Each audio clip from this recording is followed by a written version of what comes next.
Hello friends, this is R welcome to my YouTube channel. हमें उम्मीद है आप सभी स्वस्थ और अच्छे होंगे और आपकी प्रिपरेशन भी बहुत अच्छे से चल रही होगी। आज हम लोग सीटेट जो आपकी जनवरी में एग्जाम कंडक्ट हुआ था उसके इंग्लिश वाले पोर्शन से पेडागोजी लेकर चल रहे हैं। 15 क्वेश्चन ये होंगे और आपको हमने इन क्वेश्चंस को बहुत अच्छे से बताया है, डिटेल में बताने की कोशिश की है, वो भी कम समय में। ठीक है, तो जो भी लेटेस्ट पैटर्न के क्वेश्चन पूछे जा रहे हैं, क्योंकि अगर आप पहले के क्वेश्चन देखेंगे तो उनका पैटर्न कुछ अलग था और अब जो पूछे जा रहे हैं मतलब 23 और 24 में जो पूछे गए उनका पैटर्न पहले से बदला हुआ है। आप चाहे सीडीपी की बात करें चाहे किसी भी पोर्शन की बात करें, तो यहाँ इंग्लिश की हमने 15 क्वेश्चन लिए, आप इनको देखिए और बहुत अच्छे से समझाने की इसको कोशिश की है। तो चलिए शुरू करते हैं। पहला क्वेश्चन है, which one of the following is not true about using the library at primary level. यहाँ पर कह रहे हैं कि प्राइमरी लेवल पर अगर लाइब्रेरी यूज करनी है तो उसमें इसमें से कौन सा ऐसा ऑप्शन में से है जो रेलिवेंट नहीं है ना। प्राइमरी लेवल पे अगर लाइब्रेरी की बात करें तो कौन सा रिलेवेंट नहीं है। अगर हम लाइब्रेरी की ही बात कर लें तो आप सभी जानते होंगे कि किड्स के लिए लाइब्रेरी डिजाइन की जाती है, उनके बनाई जाती है, जहां पर बहुत सारे बुक्स होते हैं, चार्ट्स होते हैं, पेंटिंग्स होती है, मैन्युस्क्रिप्ट्स होती है, बच्चों के हाथ की बनी हुई चीजें होती हैं। तो वो सब चीजें लाइब्रेरी में अवेलेबल होती है, जहां पर बच्चे जाते हैं और बहुत मस्ती के साथ एक्टिविटीज करते हैं, पढ़ते हैं और एक दूसरे को भी शेयर करते हैं अपनी चीजों को, जो भी बुक्स वहां पर होती हैं, इन्फॉर्मेशन को जो उनको आता है। ठीक है, तो वही एक्वायर इन्फॉर्मेशन, नॉलेज लेते हैं, इंस्पायर क्यूरियोसिटी, अपनी उनकी क्यूरियोसिटी भी बढ़ती है, साथ साथ इनकरेज एक्सप्लोरेशन, और वहां उनका एक्सप्लोरेशन मतलब कुछ खोजने की चाहत भी बढ़ती है। ठीक है, मेक हैबिट ऑफ रीडिंग, सबसे बड़ी बात है कि आप लाइब्रेरी में आपकी एक पढ़ने की आदत डेवलप होती है। ठीक है, किनके माध्यम से? बुक्स हैं, चार्ट्स हैं, पोस्टर्स हैं, साइन और मैन्युस्क्रिप्ट्स द्वारा। ठीक है, तो इतनी बात आपको पता चल गई किड्स लाइब्रेरी के बारे में। अब हम लोग आते हैं अपने क्वेश्चन पे, तो कौन सा सही नहीं है। पहला देखते हैं, teachers and other adults can also model reading behaviour in the library. Library में मॉडल रीडिंग बिहेवियर डेवलप होता है। मॉडल रीडिंग का मतलब होता है, जैसे अगर टीचर मॉडल रीडिंग कर रहा है तो वह तेज तेज पढ़ रहा होगा और बच्चे उसको सुन रहे होंगे, तो इट्स कॉल्ड मॉडल रीडिंग। ठीक है, तो वहां पर मॉडल रीडिंग का मौका मिलता है, बिल्कुल मिलता है। वहां पर बहुत सारी बुक्स होती हैं, अलग अलग तरह की स्टोरीज होती हैं, तो वहां पर मॉडल रीडिंग कर सकते हैं, चाहे टीचर्स हो या कोई भी बच्चे वहां पर हो। ठीक है, ये सही है। Read aloud of the text book can be, ये देखना, read aloud of the text book can be best done in a library. ठीक है, इसको थोड़ी देर के लिए हम छोड़ देते हैं। थर्ड देखिए, learners can be expose to a variety of genres of children's literature. यहाँ पर जो सीखने वाले बच्चे होते हैं उनको जो चिल्ड्रन लिटरेचर होता है, बाल साहित्य होता है, उसके बहुत सारे जेनर से रूबरू होने का मौका मिलता है। आप वहां पर स्टोरीज भी पढ़ते हैं, आपको वहां पर पोएम्स भी होती हैं, नॉवेल्स भी होते हैं, बहुत कुछ होता है जो आप वहां करना चाहो। ठीक है, पेंटिंग्स भी होती है, तो ये भी बात सही है कि हाँ उसका एक पार्ट है। As an active environment for encouragement, किसके एनकरेजमेंट के लिए? विद बुक्स, बुक्स के साथ आपको एक एक्टिव एनवायरमेंट लाइब्रेरी में मिलता है, जहां पर आप फ्री होके बहुत सारी गतिविधियां कर सकते हो। तो ये भी सही है, ये भी सही है, और फर्स्ट तो सही था ही। केवल ये जो कहा गया है कि टेक्स्ट बुक, आप सभी जानते हो टेक्स्ट बुक का लाइब्रेरी में कोई रोल नहीं होता। लाइब्रेरी एक सेपरेट तरह से डेवलप की जाती है, जहां पर बच्चों के अकॉर्डिंग, उनकी टेस्ट के अकॉर्डिंग और जरूरत के अकॉर्डिंग वहां पर बुक्स होती है। ठीक है, तो ये जरूरी कतई नहीं है कि टेक्स्ट बुक को वहां पर रीड अलाउड किया जाए या पढ़ा जाए। तो यही हमारा ऑप्शन कैसा हो जाएगा, जो इसमें शामिल नहीं है, गलत हो जाएगा। ठीक है, नेक्स्ट देखते हैं।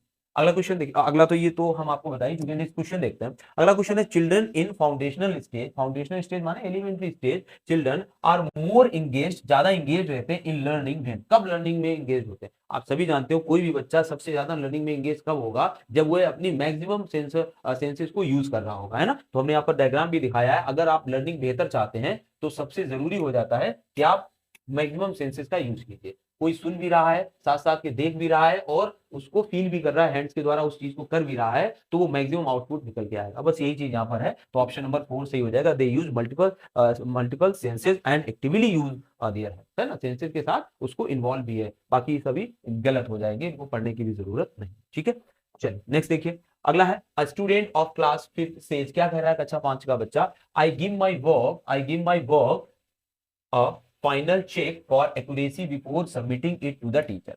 वो टीचर को अपना जो वर्क किया है उसको सबमिट करने से पहले फाइनल चेक करना चाह रहा है, तो ऐसी चेक करने को क्या कहते हैं? The student is working at the writing stage. आप ये राइटिंग की कौन सी स्टेज है जिसमें कोई भी चीज सबमिट करने से पहले उसको चेक किया जाता है? तो देखिए, इसको बोलते हैं प्रूफ रीडिंग। प्रूफ रीडिंग का मतलब होता है जब आप सबमिट करने जा रहे हैं तो उससे पहले आप उसको रिचेक करिए कि कहीं पर कोई माइनर एरर तो नहीं छूट गई है, और उस एरर का पता लगाने के लिए जिस राइटिंग की विधा जो भी उसका होता है उसे क्या कहते हैं? प्रूफ रीडिंग कहते हैं। बाकी इनको आगे हमने लिखा भी है, देख लीजिए। किया। Proof reading is something the final stage of checking test before it is published और शेयर्ड, और काहे के लिए, और माइनर एरर्स के लिए। दूसरा उसमें ऑप्शन था ड्राफ्टिंग। ड्राफ्टिंग क्या होता है? ड्राफ्ट होता है आप अपना खाका तैयार करना, एडिट कर रहे हो, आप रिव्यू कर रहे हो और रिवीजन कर रहे हो अपनी जो भी आपने असाइनमेंट तैयार किया है, तो इसको क्या कहते हैं? ड्राफ्ट, ड्राफ्ट कहते हैं।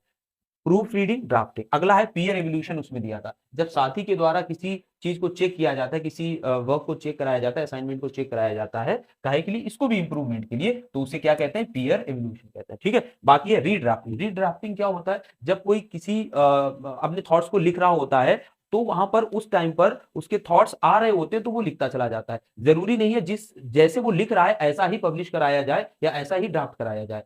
इसके बाद में वो क्या करता है? जरूरी चीजों को रखता है और गैर जरूरी चीजों को हटा देता है, या फिर किसी चीज को एक जगह से दूसरी जगह शिफ्ट। हम लोग भी होते हैं, पैराग्राफ अगर कोई ज्यादा अच्छा लग रहा है तो उसको फर्स्ट पे कर दिया जाके, थोड़ा सा कम इंपॉर्टेंस लग रहा है तो उसको लास्ट में कर देते हैं जाके। तो इस तरह की जो एक्टिविटी होती है राइटिंग में, उसको रीड्राफ्टिंग बोला जाता है। ठीक है, looking again at the how each piece of your argument fits together, किस तरह से आपके विचार सही बैठ रहे हैं इन होल, मतलब सामूहिक रूप से। While writing don't break your thoughts, लिखते समय अपने विचार मत तोड़िए, बल्कि आप लिखते जाइए उस टाइम पर, बाद में जो डिलीट करना है, जो इधर उधर करना है, उसको आप कर लीजिए। आई थिंक ये आपको क्लियर हो गया होगा। तो यहाँ पर ऑप्शन जो था वो ऑप्शन हो जाएगा प्रूफ रीडिंग, और ये बाकी हमने आपको समझा ही दी। आगे देखिए, नेक्स्ट क्वेश्चन है, नेक्स्ट देखिए, टू क्रिएट, अगला है to create an inclusive welcoming and joyful environment. कैसा एनवायरनमेंट क्रिएट करना? जो इंक्लूजन हो, जिसमें इंक्लूजन हो, समावेशन हो, और जॉयफुल हो, मतलब उसी तरह से सबको साथ लेकर, और खुशनुमा माहौल हो, ऐसा माहौल क्रिएट करना। सपोर्ट एवरी चाइल्ड, जो सपोर्ट करे प्रत्येक बच्चे के पार्टिसिपेशन में, इन किसमें? अचीविंग द कॉम्पिटिशन, उनकी हायर जो आउटपुट है उसको अचीव करने में सपोर्ट करे, ऐसा माहौल क्रिएट करना। In the national curriculum framework can be based and by, ऐसा कब किया जा सकता है? एनसीएफ क्या सजेस्ट करता है कि ऐसा कब हो सकता है कि हम सबको साथ लेकर इंक्लूजन के साथ और उनकी मैक्सिमम आउटपुट को बाहर ला सके। ठीक है, कब हो सकता है ऐसा? Displaying children's work from different domains, displaying children's work from different domains of the development, हम बच्चे के जो अलग अलग आयामों में विकास हो रहा है, या जो भी उनकी क्षमताएं हैं, उनको प्रदर्शित करें या उनको प्रदर्शन का मौका दें, ऐसा करके। ठीक है, decorating the classroom for a colourful environment, ये तो बिल्कुल फिजिकल बात इन्होंने कर ली, जबकि वहां पर इतनी बड़ी बात की जा रही थी इंक्लूजन में सभी को कैसे मैक्सिमम आउटपुट दिलाया जाए। तो यहाँ पर आप क्लासरूम को बहुत अच्छा डेकोरेट कर रहे हैं, तो उससे इसका बहुत ज्यादा क्या लेना देना है? हाँ ठीक है, फिजिकल एनवायरनमेंट अच्छा क्रिएट हो जाएगा, बट उस इस तरह की बात नहीं है। कंडक्टिंग इंडोर एक्टिविटीज, हमें इंडोर एक्टिविटी कंडक्ट करनी चाहिए, and avoiding them from outdoor activity. आप कैसे कर सकते हो? बच्चों को अवॉइड कर सकते हो आउटडोर एक्टिविटीज के लिए, हाउ इज इट पॉसिबल, है ना? In no sense. Majorly focusing on the learners good health, हमें learner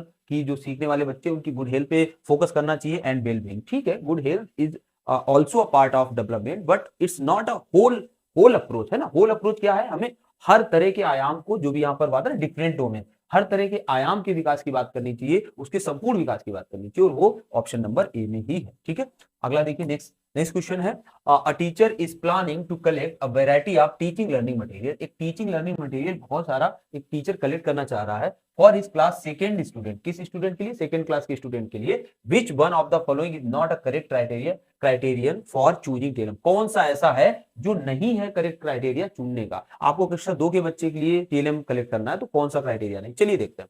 the material chosen should B preferably locally made और लोकली अवेलेबल, लोकल में मेड होना चाहिए ऐसा मटेरियल जो यूज किया जाए टीएलएम के लिए, और लोकली अवेलेबल भी होना चाहिए, मतलब। ठीक है, as this would allow for easy replacement, जिससे कि जल्दी से जल्दी इजी रिप्लेसमेंट का मतलब, आप अगर खराब होता है तो उसको बदल सकते हो। ठीक है, आगे बात करते हैं। The material chooses should be made by the children, किसके द्वारा बना होना चाहिए? Should be made by the children only. देखिए, पहले तो यही आ गया टैग वर्ड कि केवल बच्चों द्वारा बना ही मटेरियल होना चाहिए, and have some roughness to avoid slipperiness, उसमें रफनेस होनी चाहिए ताकि स्लिप ना करे। ठीक है, तो ये तो गलत कंफर्म हो जाएगा, और नॉट ही पूछ रहे थे वो, लेकिन हम लोगों को फिर भी देखना है, क्योंकि हमें इससे कुछ चीजें ही निकल के आएंगी। देखिए क्या, the material chosen should be attractive होना चाहिए, and safe for children of this age group to use. बिल्कुल सही, अगर दो सेकेंड क्लास की बात हो रही तो उनके लिए वो सेफ मटेरियल होना चाहिए, ताकि वो यूज करें तो उनको कोई हेल्थ इशू ना हो, तो ये भी सही है।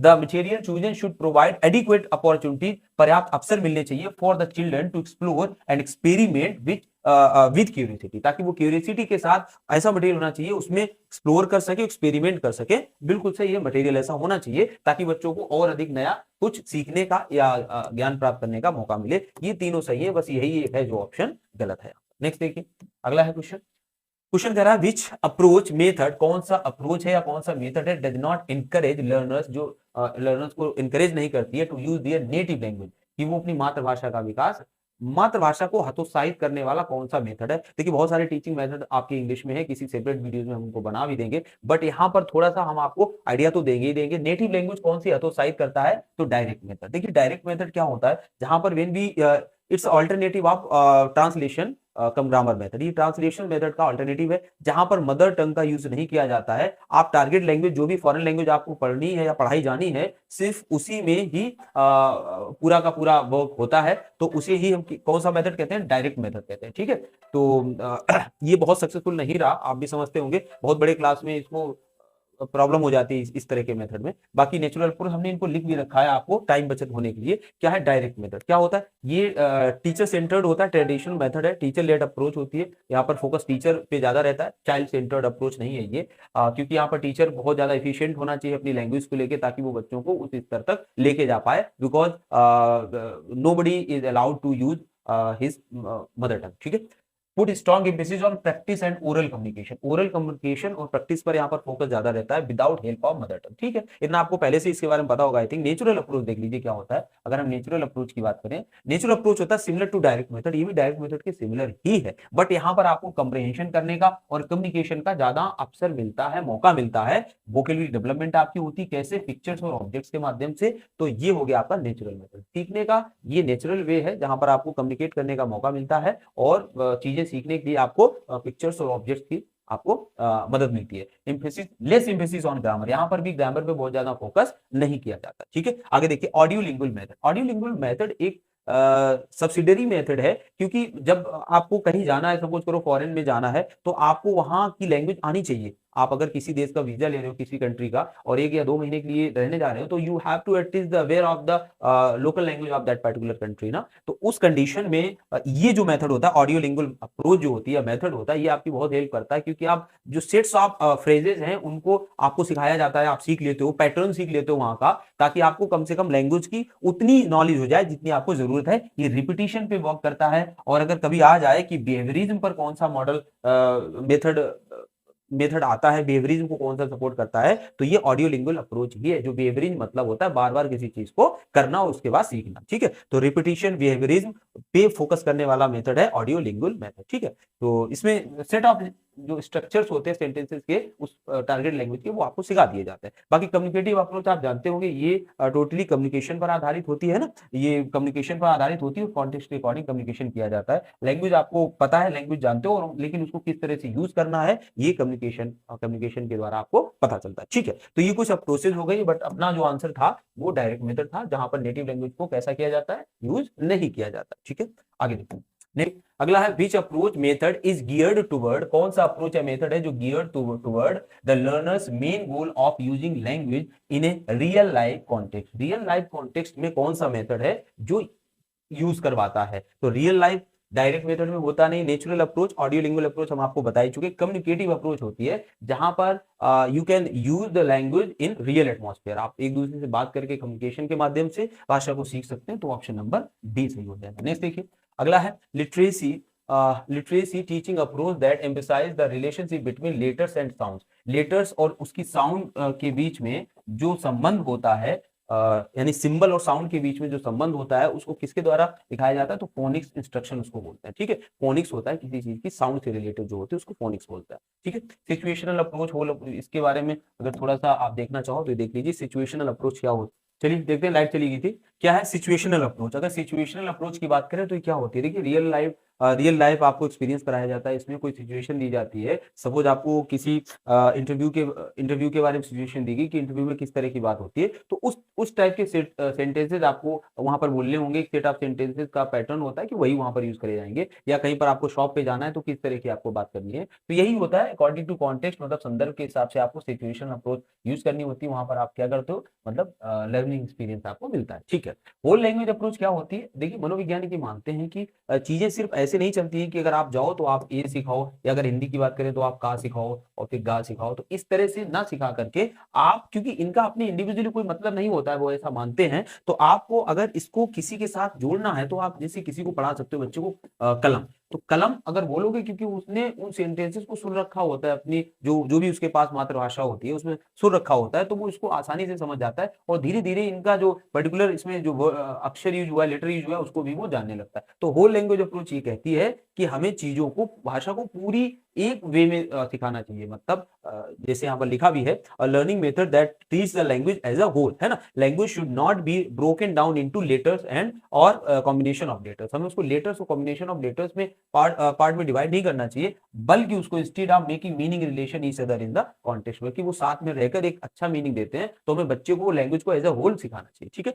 आगे है फोनिक्स अप्रोच, कहती है phonics that is related to sound. तो वहां पर यही होता है, matching the sound spoken English in individual letters और ग्रुप ऑफ लेटर्स। जहां पर हम साउंड्स को लेटर्स के साथ मैच करते हैं उसे ही फोनिक्स बोलते हैं। रिलेशनशिप होता है किसके बीच में, राइटिंग सिंबल्स और साउंड के बीच, ठीक है। नेक्स्ट देखिए, अगला कह रहा है, a teacher ask the learner to exchange work books. Work book को एक्सचेंज करने के लिए टीचर ने कहा, and check their partners works, और अपने साथी की वर्क को चेक करने के लिए भी कहा। The objective of this task is to, इस तरह के काम का क्या पर्पज होगा वो बात आपको बतानी है। Give control practice of structure, control practice करना स्ट्रक्चर का, ऐसा कुछ भी नहीं। Develop the skill of peer correction, peer correction की स्किल डेवलप करना। पीयर करेक्शन आप जानते हो, जब आपका साथ पढ़ने वाला ही आपके करेक्शन को फाइंड आउट करे और उसको एक्चुअली से इवेलुएट करे, तो इस टाइप की जो टास्क होता है उसको क्या कहा जाता है, पीयर करेक्शन बोला जाता है। तो यही हो जाएगा, ठीक है। Practice in extensive reading, extensive reading आपको वो जल्द से बता देते हैं, जब आप काफी मात्रा में पढ़ो और उसको बहुत गहराई से ना पढ़ के एंटरटेनमेंट के लिए और रीडिंग हैबिट डेवलपमेंट के लिए भी पढ़ो, तो उस तरह का पढ़ना एक्सटेंसिव रीडिंग कहलाता है। एक होता है इंटेंसिव रीडिंग, जब आप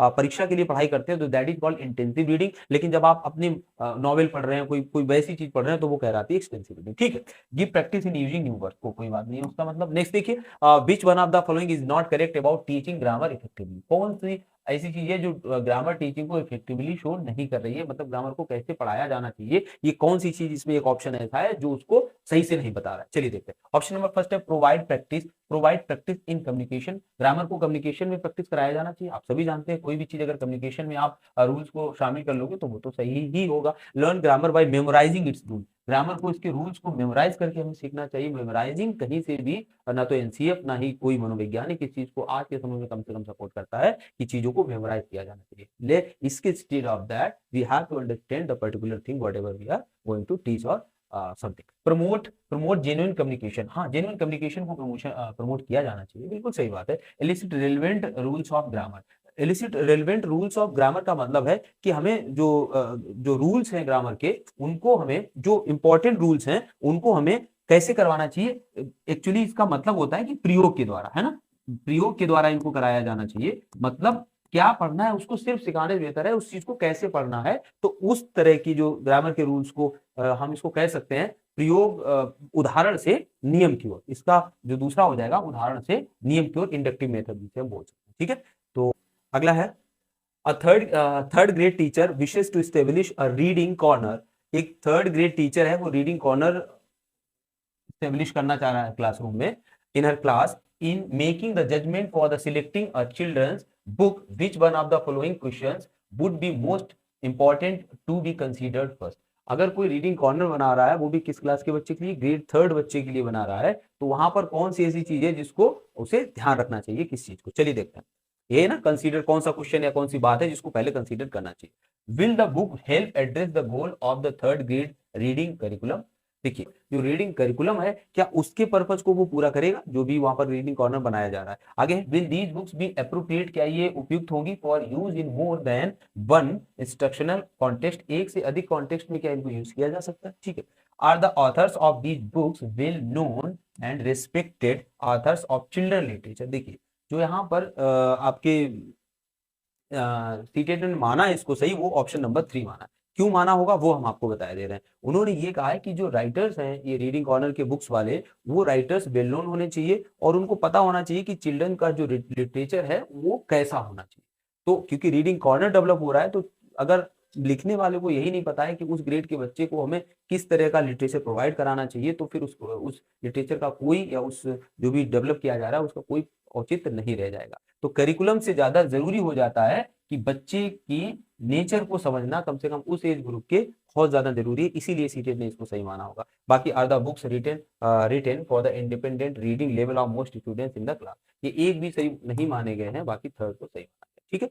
बहुत ज्यादा इसमें वैसा करने की कोई रीजन नहीं था अलग करने का। बाकी teacher in class third asked her learners to ask their partners 5 question. उसने कहा है बच्चों से, टीचर ने, कि आप अपने पार्टनर से 5 क्वेश्चंस पूछ सकते हैं अबाउट देयर एबिलिटीज, उनकी क्षमताओं को लेकर, और क्या यूज करते हुए, कैन वर्ड को यूज करते हुए। कैन है ना, ये क्षमता से रिलेटेड जब क्वेश्चंस करने होते हैं तो we have to use can, है ना। तो क्या, जैसे for example can you swim, क्या तुम तैर सकते हो। तो ऐसी एक्टिविटी करा रहा है टीचर कि एक बच्चा दूसरे बच्चा से कैन से रिलेटेड 5 क्वेश्चन पूछ सकता है। तो ऐसी एक्टिविटी किस चीज को प्रमोट करती है?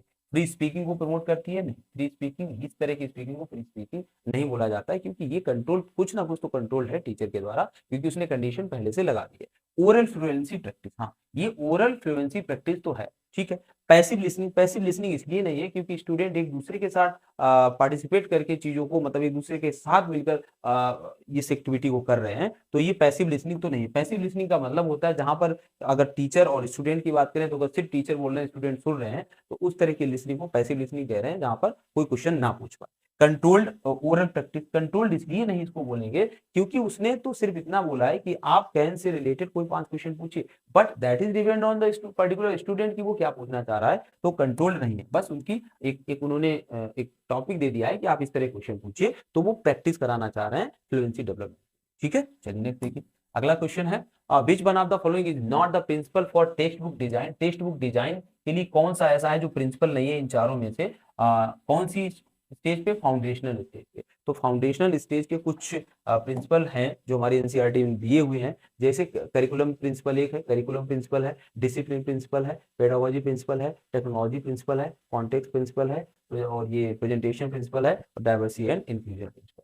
तो इतने सारे प्रिंसिपल दिए हुए हैं, तो आपका यहाँ पर करिकुलम है, टेक्नोलॉजी है, प्रेजेंटेशन है, एक ही है ये जो कॉन्क्रीट प्रिंसिपल है, ये प्रिंसिपल में नहीं दिया हुआ है, तो ये हमारा ऑप्शन सही हो जाएगा। और नेक्स्ट एंड लास्ट क्वेश्चन देखिए, 15 क्वेश्चन देखिए। 15 क्वेश्चन कह रहा है which one of the following statement is not correct with the respect the given sentence.